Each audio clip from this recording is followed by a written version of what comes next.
Taro whai. Ua matangi tau moina ro tatu sa Samoa. Tainane le larolangi atoa. Ua tulolola au le vau o sao fo I pea ua sami. Ua puau toa le vanimonimo ua le ngā solosolo au o le vateatea. A oangi malu le fisanga o ngā ruenga tamatama I lima a le atua foa. Le savili na angi malu a o asiasiane le atua ia atamu ma eva I le whaatoanga I etena. Masi ana fesili whaalei longa.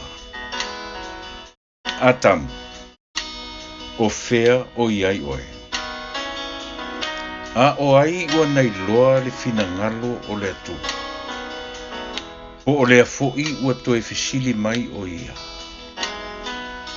Le lalo la ngie na o whaia. O fea o iai oe. A o ai na te loa le fina ngalo o le atu. Po o lea ua toe tapena se so tanga fau mai a. I o tātou loto te tele Samoa. E le I whaia tātou I a whano. Ae na whaia tātou I ola. Maleloa. Ona toe fo I atu I a te ia e ala I a Yesu. Le Yesu lele uanga I atu I Yerusalema e tali I ona puapuanga.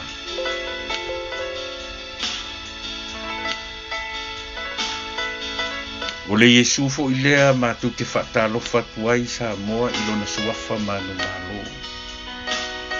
Talofa lava. Ai alo maia. Te I o tātou tarisua whaatasi ma oe. E whaamanatu ai I ona toi taingi. A o le I o atu I le ti ngā o le sea taulu. Ona oe ma. Manu e tele. Le aso sa o le laupama.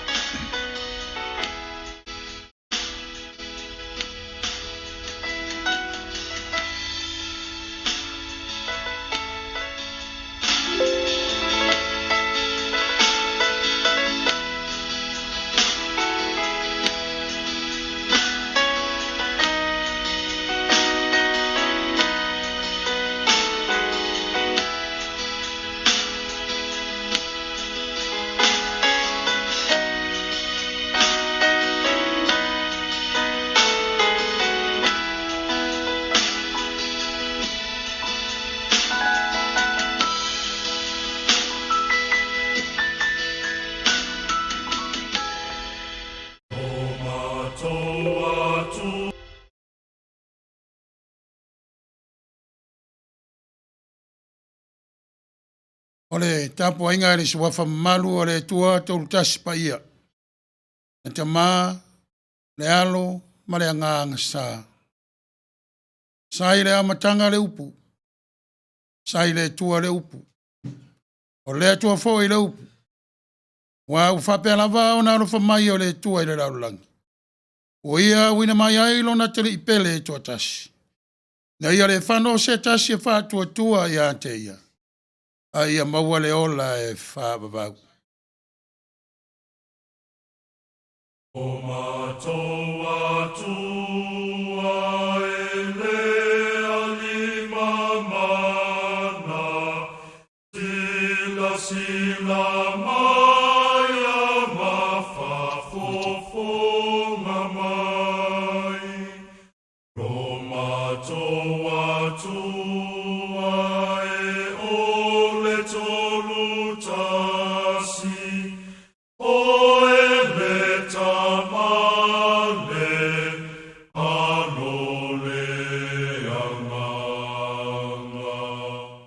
Te o tātou te tālo.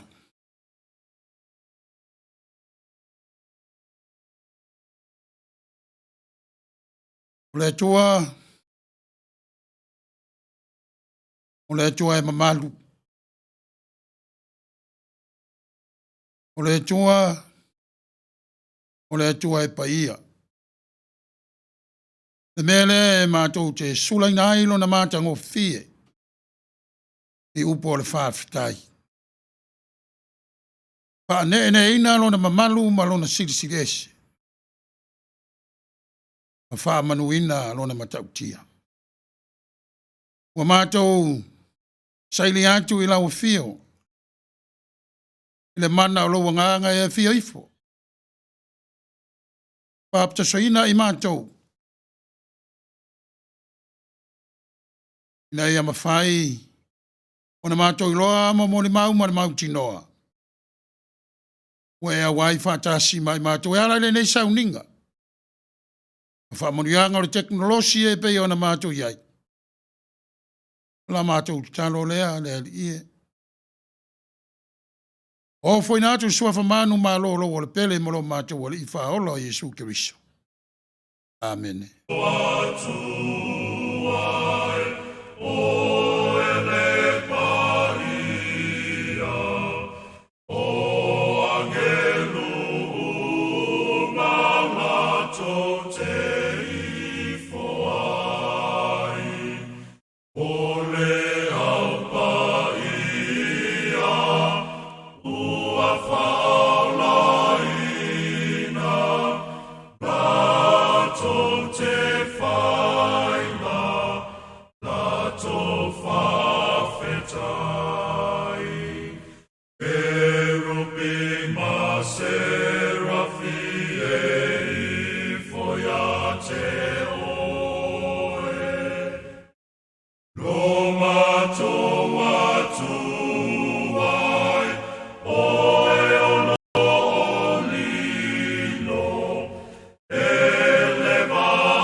O le tātou vi ia le tua I le pese ma le vi inga o saunia. Tato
o le paitawina ma le fongaina. O nisi o whiong pa ia le tātou utua. Tusi wa filifilia e whātatau i le asa o le laupama. Mai le whenga inga tuai, tusi o salamo, se lau se fulu ma le valu, mai tau le whai upo mua ma le lua, na si i leo le whai tau le se fulu ma le iwa, whangata mai le whai upo le lua se fulu ma le iwa. E whai tauina, a whiong pa ia le tua, i le ngangana Samoa, ia ma le ngangana pālani po le Ingirisi. Whawhonga, le a whetalai mai le tua, inisi o ana whiong pa ia. I vi atu ia o tau i le li, a wae le lei o ia, a wae whaava vau lava alo na alofa. Ia whapea tu lava i sana elu, e whaava vau lava alo na alofa. Tō maia ia te awa whai te toa o le ami o tonu, o te uru whale atu ai. Ma o vivi i atu i le li. O le whai te toa le nei o le li, e uru atu ai e wa ami o tonu. O te tuvi i atu i ate oe, wana oe tali mai i ate au. Ua we foi oe mo whao la tanga. O le maa, na la fo ina e tufunga whai whale. Ua whai alea ma maa tuli manu au pito alunga. O le mea lea, ua whai e leri. O le mea tātou te ofo ai, pe awa ai ai.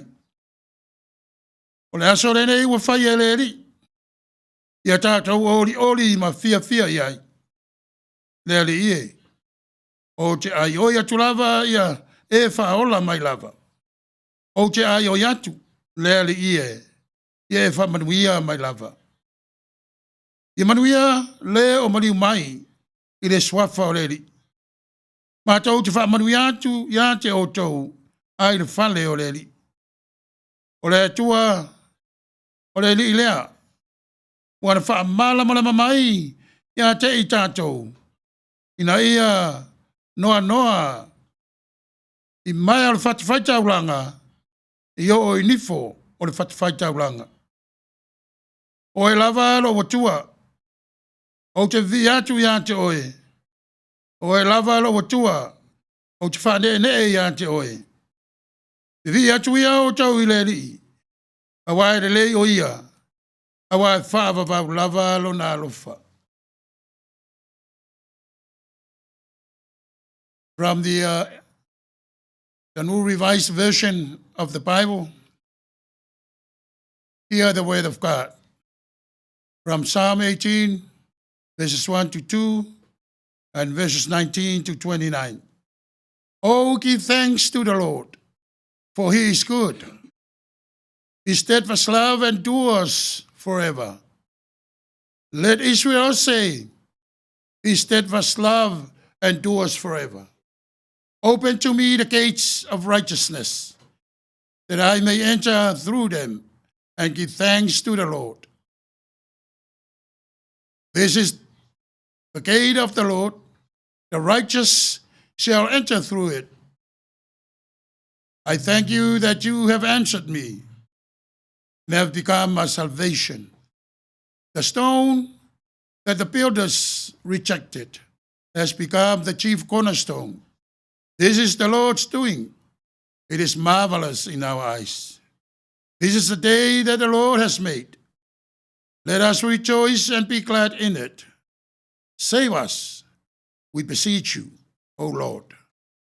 O Lord, we beseech you, give us success. Blessed is the one who comes in the name of the Lord. We bless you from the house of the Lord. The Lord is good, and he has given us light. Find the festal procession with the branches up to the horns of the altar. You, my God, I will give thanks to you. You are my God. I will extol you. Oh, give thanks to the Lord, for he is good, for his steadfast love endures forever. May the blessing of God be upon us and may his name be glorified forever.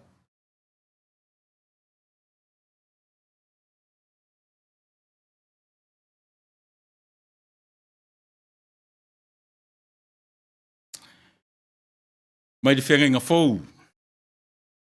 O le amauare le tusi a mataio e luas fumatasi.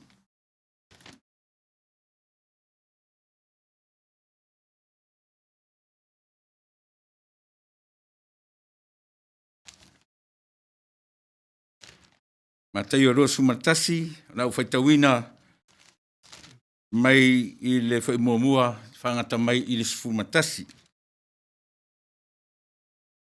Whawhanga maia i le whaitawina o a whianga pa ia ro tātuari. Wala talata i lato i Jerusalema, ua o i pete whake i le maunga o olive. O na awina atua i le e Yesu o na so o to olua. Ua whape atu i ate i la ua. Ua te o atu i le ai ua lumanai o lua. O na iloa atu roa lea o lua o le asini ua nonoa. O lana tama foi ua whaatasi maia. Lua te talaina i le tai mai ai i a te au. A whai foi e whai ane se tasi se upu i a te o lua. I o lua whai atu. E manao i ai lea li. O na tuula mai lea e ia. Wo o nei mea uma. Ina ua taunu ai le upu al perfecta. Ua whape mai. I o tau whai atu i le tama whawhine o Siona whauta. O lo o fia mai i a te oe lo tupu. Wanga maru o ia. O lo te i le asini. O le tamai asini foi. O na o ai lea o ia. O ia so o ua whaia foi e ila ua. Pei o na feta lai atua Yesu i a te ila ua. Ua la te talaina mai foi le asini. Ma le tamai asini. Ua wha e ai o rato ofu. Ma wha te ai o ia. O le toa tele o le moto tangata ua fora fola o rato ofu i le ala. O isi foi ua rato sala i la o la au ma fora sia ai le ala. O le moto tangata ua mua. Ma e muli ua ala langa i lato ua whape mai. O sana i le alo o ta vita. Ia manuia lea fia mai i le suafa o le lii. O sana i mea upito i lunga. O ia i Jerusalema. O na vevesi ai lea o ai uma. Ua whape ane. O ai le nei. O na whape atu ai lea o le moto tangata. O Yesu le nei le profeta. Mai Nazareta, Galileia. Reading from the scriptures, from the New Revised Standard Version of the Bible, will come to us from the book of Matthew, Gospel of Matthew, chapter 21. We'll read from verses 1 to 11. Let us hear the reading of his word. When they had come near Jerusalem and had reached Bethphage at the Mount of Olives, Jesus sent 2 disciples, saying to them, "Go in the village ahead of you, and immediately you will find a donkey tied and a colt with her. Untie them and bring them to me. If anyone says anything to you, just say this: the Lord needs them, and he will send them immediately." This took place to fulfill what had been spoken through the prophet, saying, "Tell the daughter of Zion, look, your king is coming to you, humble and mounted on a donkey, and on a colt, the foal of a donkey." The disciples went and did as Jesus had directed them. They brought the donkey and the colt and put their cloaks on them, and he sat on them. A very large crowd spread their cloaks on the road, and others cut branches from the trees and spread them on the road. The crowds that went ahead of him and that followed were shouting, "Hosanna, the Son of David. Blessed is the one who comes in the name of the Lord. Hosanna in the highest heaven." When he entered Jerusalem, the whole city was in turmoil, asking, "Who is this?" The crowds were saying, "This is the prophet Jesus from Nazareth in Galilee." May God bless the reading of his word.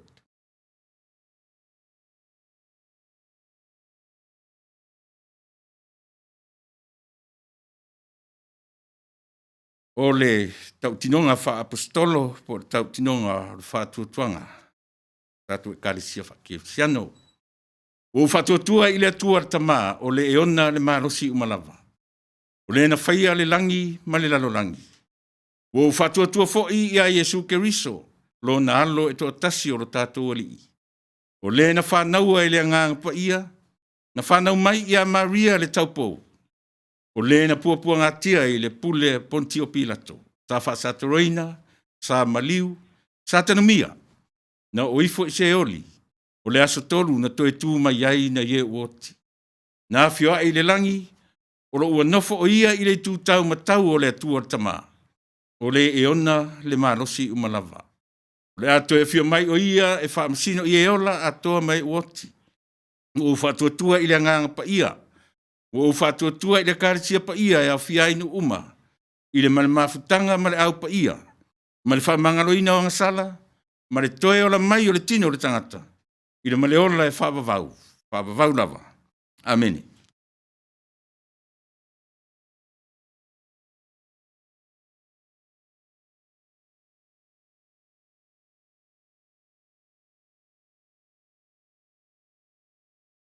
La tātou toi pese le pese ua saunia.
o le sunga i le whaiwhi au, ia lafo pūlau tanga loa tau anu. Ia moli moli a tātou tāu sanga, e luma lo tātou o tua.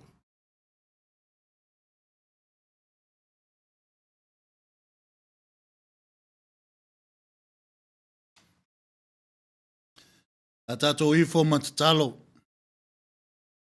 E tua mamana, e tua siri ese, e tua o malo, e tua o lanu, o le tua o ngangana. E pule ao la wafio mai le amatanga e o mai le nei aso. So i fua ma le ola tului o tangata. Papenana tautua ina malo e le ngata i lea o to tonu pale sa po su nako taitas.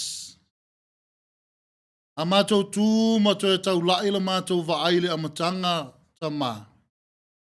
E mā ofa o mātou loto i lau pa ia ma lau siri ese. Ao le alofa tau muli muli o lau afio i o mātou tangata. Sa mātou mo moele pou ma vai. Lilo ai manatu e mātou tue ala fai au whanunga le lei.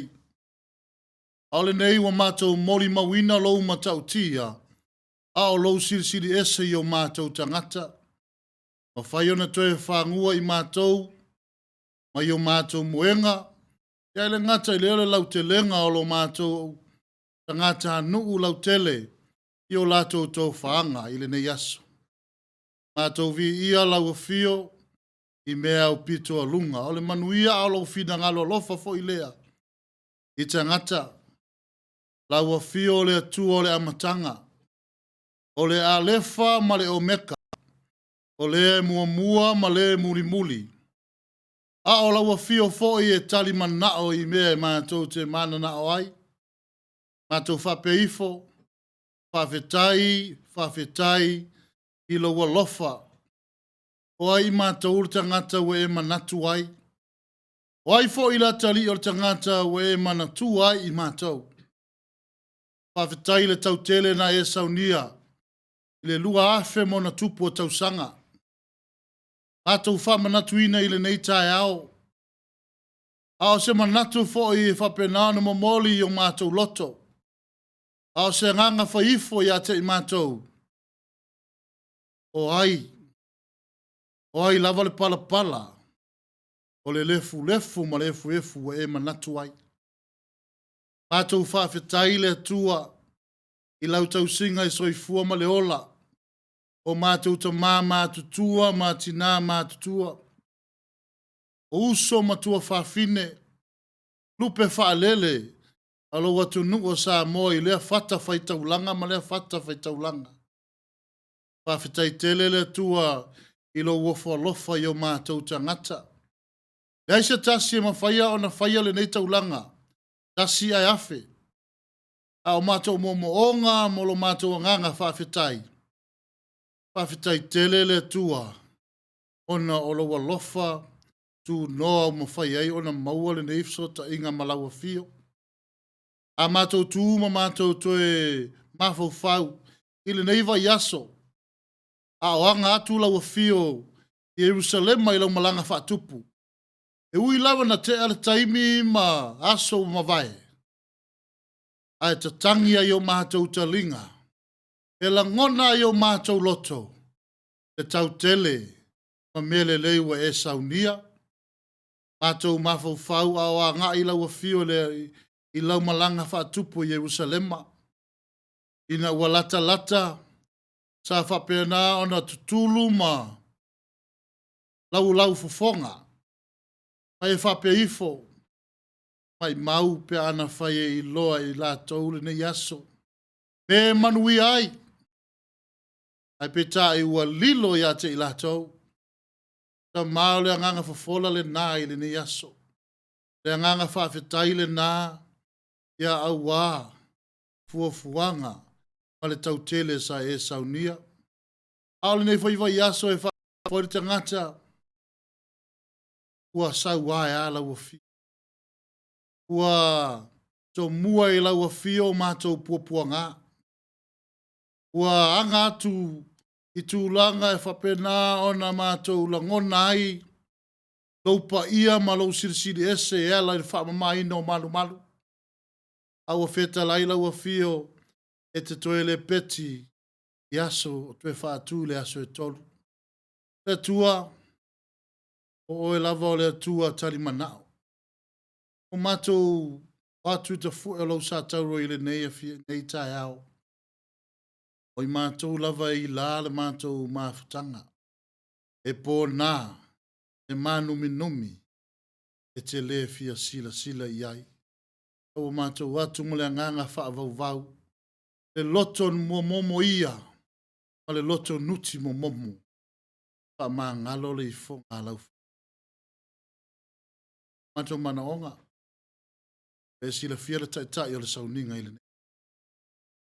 Au wha manu yanga I a tano vasa.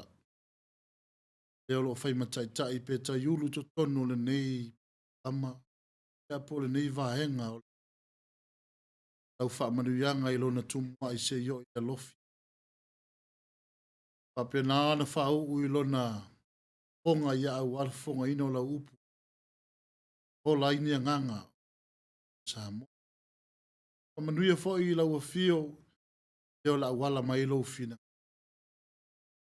ya tai tu wala wa fio le taimio la ia tau tala taimio la ia fofonga ai ya fa manatu a fa ia umal na la unga le ie so lava vi ata wa ata talo fo ile ne yaso mala lu manga le tala le lei tu e fio le lalolangi ona I fo I mai nga ia ina nga lo ai la u fio talo ile ne yaso ai fo se tasio mafatia ia venga ma yo le tino ai fo se tasio to tono le fale mai wa tawa na le maua se to afi malie ala le tu le vanoa e la wa fi wana fasilia elo au so ai e ma to te o yai ya te o ola ai la ma to suru fa yai ya te o le fa mo mo ola o te ma to te talo le I le yaso ele mai al nei singa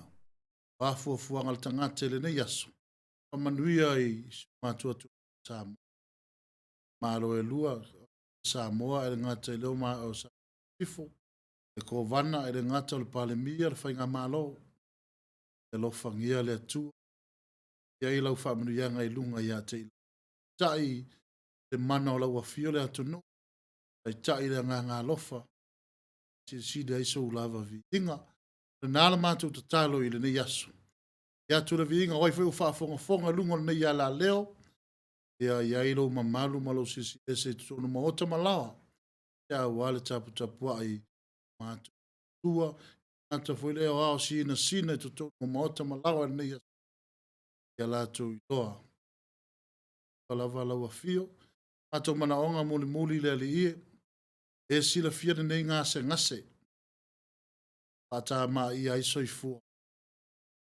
pa sa olo ta ma I ola ma soifua o tangata nu ele ngata ia I mato Samoa ia ole lalo langi a toa e uina fia tau sa fia tangata ua pa o matio lato soifua ia ole mato talo le ali ie anga le leila ua fio ia te ila tau mo le loto a fanfana ona ua le mafai pa mavai atu pa tofa atu te nganga e vai lata lata te nao na tango atu iai te malulu lima ono tulanga le nei ngasi le tua ua fio lava e mafai ai ona fio matu te talo matu te ifoto ele I lalo lo sa tauro I le taiao e fia manuia Samoa e manuia pe on tatalo ia pesa pala o tele mai lo mato ele lo mato tatalo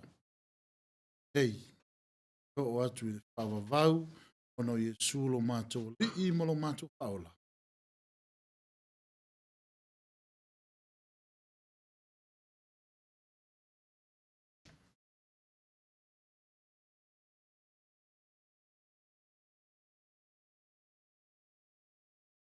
Tā tātou koe pese i pese ua saunia.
Ole, pai launga O le nei aso, o le sunga i le whaifi au.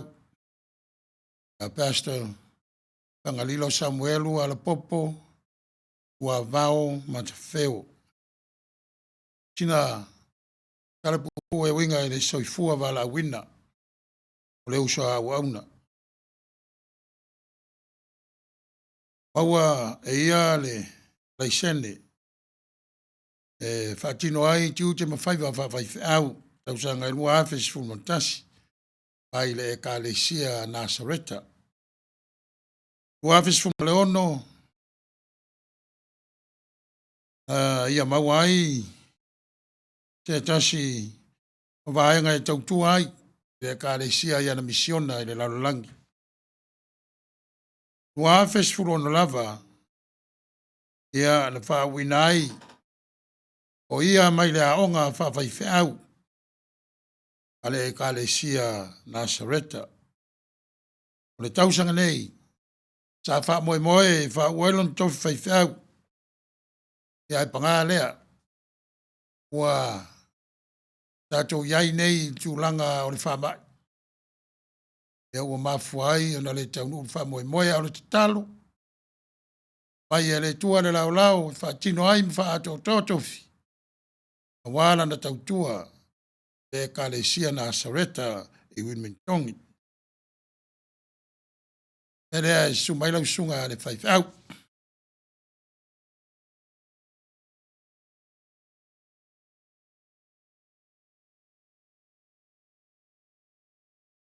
O le launga i le suafa manu malo le tua le tamā.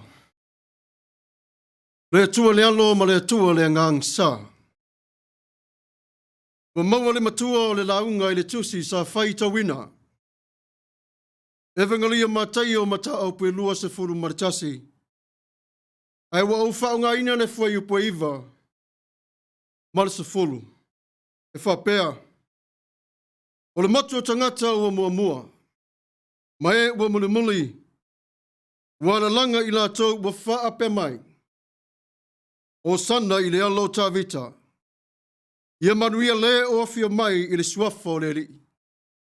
O sana, mea o pito lunga. O ia Yerusalema, o na vevesi ai lea o le ai uma, ua wha ape ane. O ai ea, le nei. O le matua o le launga i le so, o ai ea le nei. O le manatu au tu, i le tu o le usi tai polo inga le li faola. E mua o na tātou o na asiasi le malanga whatupu a Yesu, mai le tāpenanga mo Yerusalema. O le malanga le nei a Yesu, sa whaavaina i le usi tai. O na o le o Yesu, ai whapefo i ona so o e tō lua. O wā ana le usi tai i ona so o e tō lua. Samoa e, ta ilo pe tau nuu le wha moi moi. Le papa o le tala le lei le nei ua tātou o na se e ai i maa o mani e. Ua vea lea Samoa maala tātou te toi yasi ai i lo tātou usi tai i le atua. Tātou te whātonga atu i a te ia i le awa ma le mi ngau e te tau ai.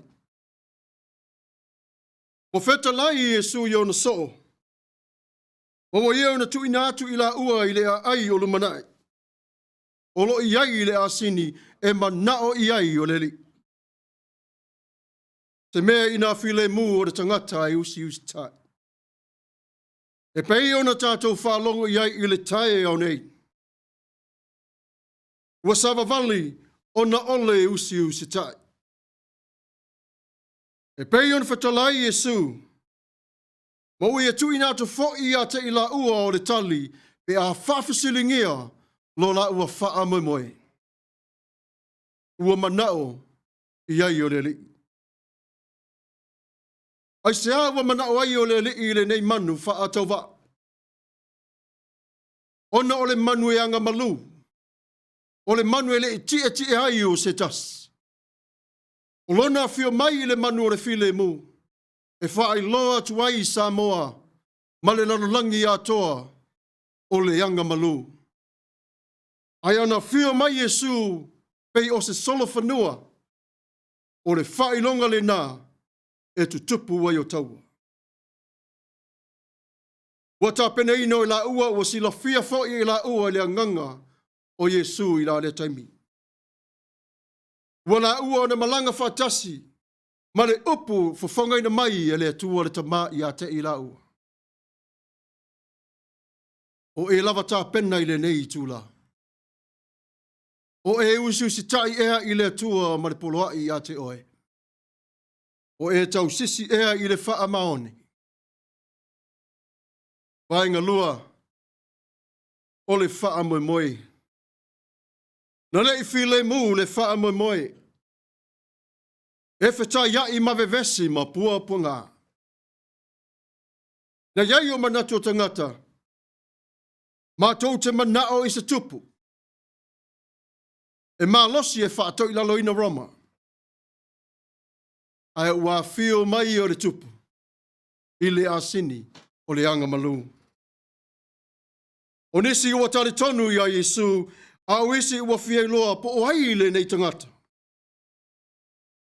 O niso i la tau wa la tau whola le ala i o la tau ofu. O whati fo i o la o la au matu ina atu i le ala. A o whio mai o le lii i lana malanga whatupu, e le a ai o tā vita, le a ai tā whanau ai o tā vita. Wa vea lea malona wha maoni male ala wa ulu whale tuai o i tā ua i le wha aolo tanga. Ua whaia Yesu le ne yala. A wane alofa i a te oema. Tā le wha whiti i pua ngā. E tau wha masina sina mai o tangata i a te ia. A ua ia tu mau ono o le alofa tu noa.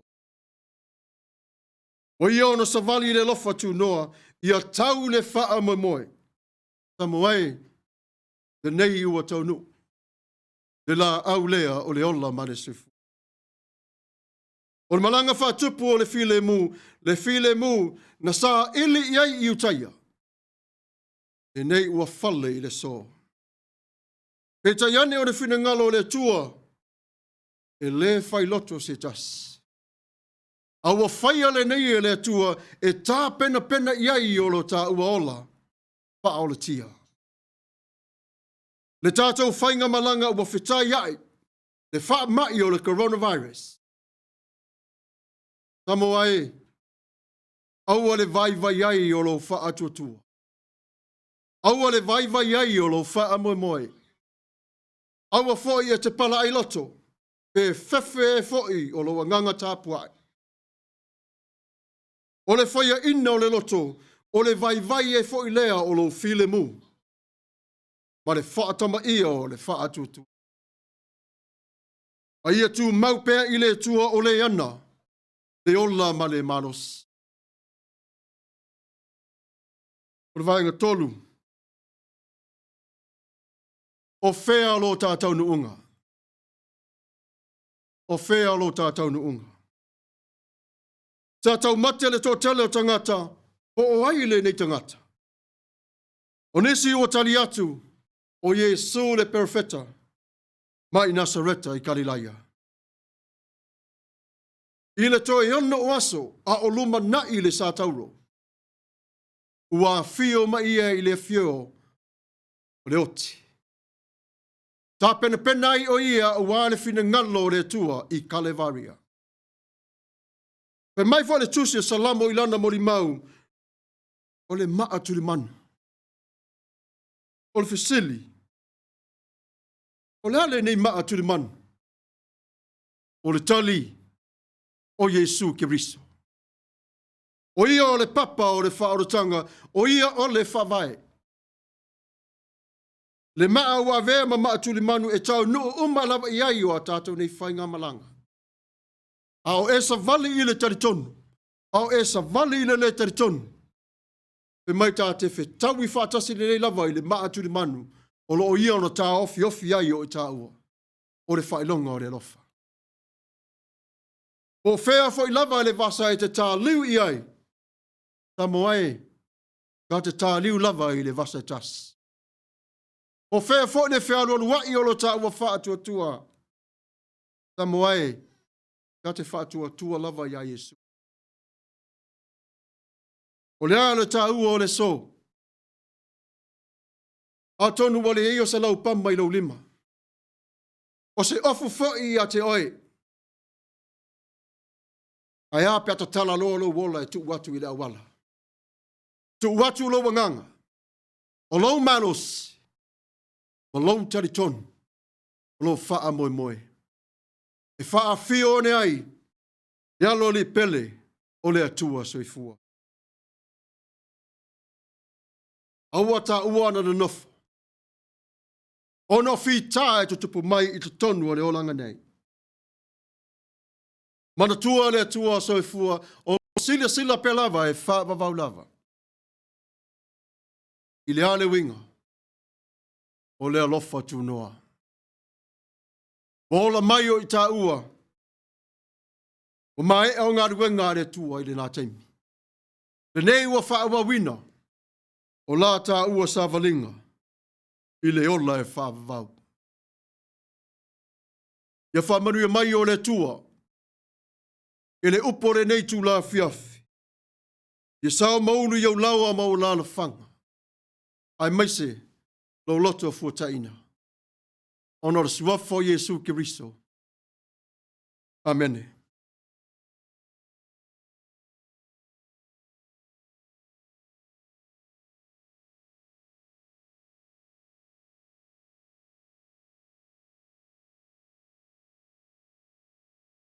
Atu le nganga whaftai, so au e tu sai o Savali. Alo tutele, mai. Ni vai tau whangtau o tātai ai. Lea ua, atou tāpua i mōta malawa. E mogo e whanau tūlanga masani. O ai, o la tau ola fia. E ala i whamana tuina. Au pama i tonu wa o ngā sā i le whalsā ma le whalsā. E au lewa foi, e me a mata ai e o langa whātua tua o le kanta, o i mōta malawa. Taimi, a futa ai mātua ma whanau. E whamanatu pē ia te i lātou. E ala e manui ai. E awai ma. Tau tu spa ia matata. Wawanoa ia. E le ngata i lea o nei whainga wha teknolosi wa tātou maua. E amsesi na mawhauwhau o le atupu nei mea. A tūlanga ia o le tu e whetalai mai pēr. A o na sou le whainga amalanga. E pe ia o le au so. Tono o le vai tū loto. Palilaia. Palu mea uma. Whetalai ngā lofa le tu e usta ia i fofuanga. Toa iai o tātou langona, i o se whapopole tu sai o le Savali. A whengai matu i nātu, sunga i whaipau i o mōta, ia mau lawa, e nei tu la o le tāpati. Iai, o le tātou whamantunga. E lua me te tele ia wa, au mai ai le nei sa. Le malanga a Yesu e tāpena ai, ona popuanga on maliu malona toi ya me foi pa mantunga un muli lava nei ala leo i tulanga masani e fai longa ina o Sacramento ia ele ngata ile UCC ya a o le fakasa a tasi le masina ya ona fa manatu le talisuanga pai lava ia wala wa talafengai sai nei ala leo marana tautua ia o sila mai mai pa ia mar mamalu o le tātou atunu o Samoa tātou tu sota i le anganga e tua e ave se ai tu langa o le pava mamau a tātou te pava la lata O upo e, pātatau le nei, tari suanga. E mai paulo, ia mo mai le li, e tu inatu. E ka le sia i koronito mai tātou lau fatu tua. E lava po ni whaala te nai le li.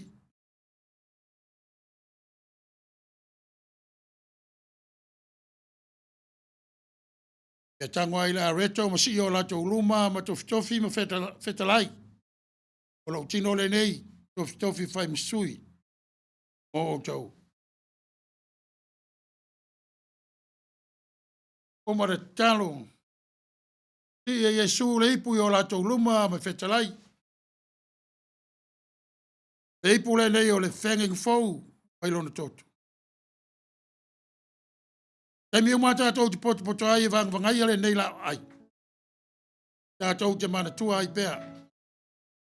Na puapuanga, on maliu, alona te tu, o ina koe fia. Sei o tātou te talo.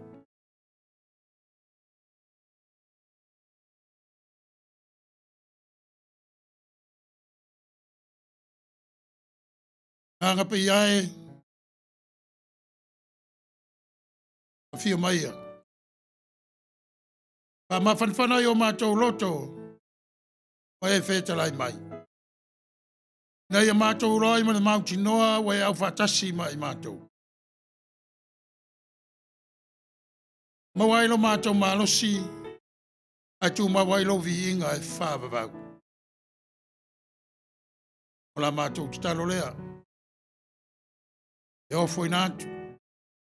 Tua whamanu malo Jesu Kirisa malo mātou wali whaola. Amen.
Ore, tano whaftai. Foi atu I lawa fio, lo mātou o tua. I le nganga whaftai.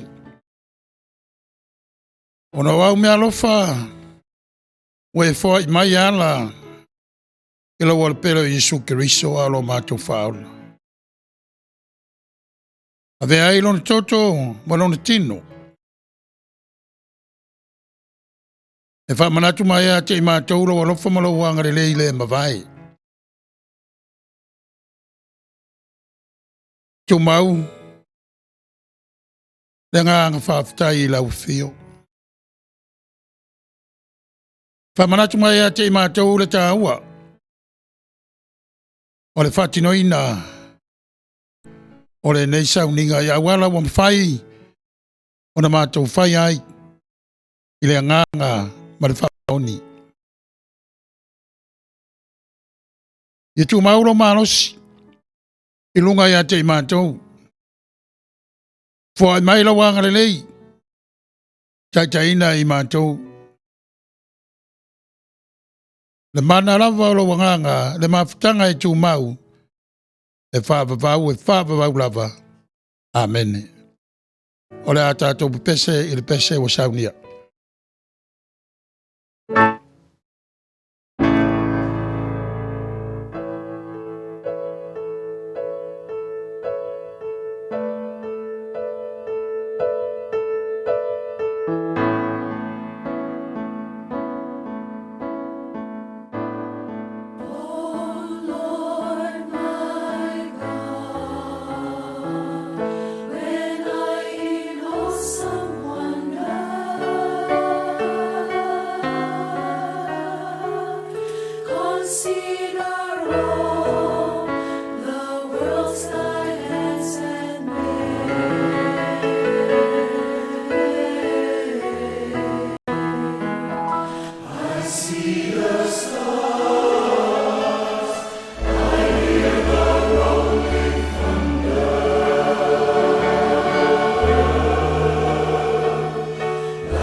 Then sings my soul, my Savior God.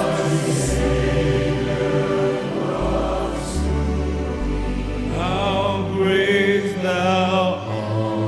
How great thou art. How great thou art.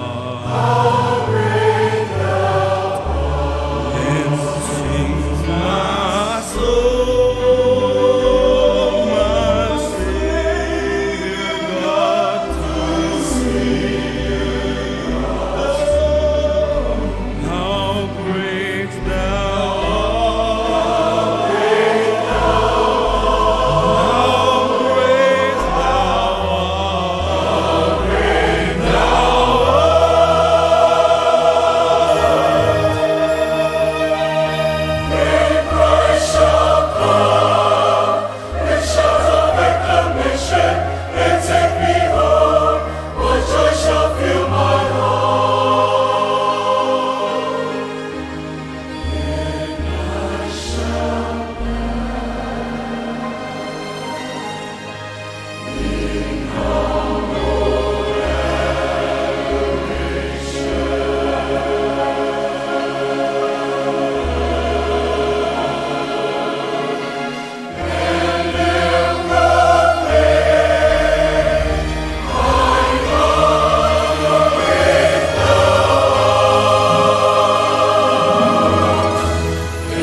tātou whai u i le talo. Ia ilunga ia te i mātou manaralangi a toa. Le alofa tu noa oe le tua le tamā. Le manuia marifile mu sa ili mai pea. Olo walo a olo mātou wali i whaola. Le mawhitanga tu mau mareanganga nei masa uma e whavavau. E whavavau lava. Amene.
Ia, tonu Samoa o le ua mai ar tātou apinanga o le nei aso.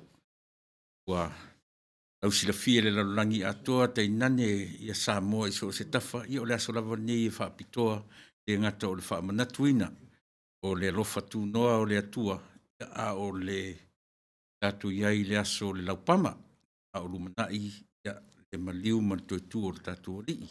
A o whai alu leo, whai ma whangatau mori mori. Tunga le whawhengainga, ia i lātou uma, o le au whai ngalonga tofi le atua, o whai whaki a kono, e o tuka i tuai, e mori atu le ngang whaftai Samoa, ia e tusa o le lava pale ma tātou, tau pati whaatasi mai le amtaina, o le tātou tāpua, i whaftai fo i le nganga, ua manatu tātou te tarisua whaatasi ma oe, i le nei vaenga o le aso, whaftai tele i le whaavanoina o lo temi, mori atu fo i le ngang whaftai, tau sunga i le whawhengainga, se prona o le sawhai mataita i o le tātou sauninga i le nei aso. Ia, anga le leile atua mwhaatumu pēra utu, wāre whenga iai, ia, male nā fo i vaenga o le lafu mamoe. Ane fo i lau sunga i le sawhengai male upu, fora o le nei aso, Samuelu, Alapopo, Matawheo, ia, whawhtai tele, ia, mo le tāpena, soifua tāpena, ia, mawina, ia anga le leio le atua le soifua whātu. Ko la utu o warfianga iai ia mali karisia palangi yo e fai matitiroani se karisia Samoa e fa wai le tautua ia e ngat fo le la sunga le whawhengainga lafo pulo tangaloa ia e moni atu la whaatai ia e usa o tatu tarusanga na molia le nei aso ia whapipoi o na whaawawina tau tua i te tonu o le whi au ma le ngā ruenga i le maungo siona, ia e pei o na tofi ai, oe ma le whatua, le lei le atua le soifua ma leona, ia whapena foi. Ia tatu whai au whi ngā ruenga, ia tatu computers, ia ta Victor Mavira, e le sau whatangata manuia o sisi. Oe, mena e tā uai le me o le au tā, ma le whai maalie, ma le whai le mu, e whaaftei tele ia mo le vaenga o le tautua ma le au nanga. Ia on whapea ile ma mato upu Samoa tatu tue wheroa i le aso sā o momua. Ia ese mai ai ia ana ngā ruenga whanga solo o le vai aso ia e whea ngai ma le nei tautua ma le nei au nanga mo le temi nei ia e mori atu o le whaanga o le au whanga ngā ruenga ia manuia tele ia le aso sā o le laupama Samoa. Toi fua, oi manuia.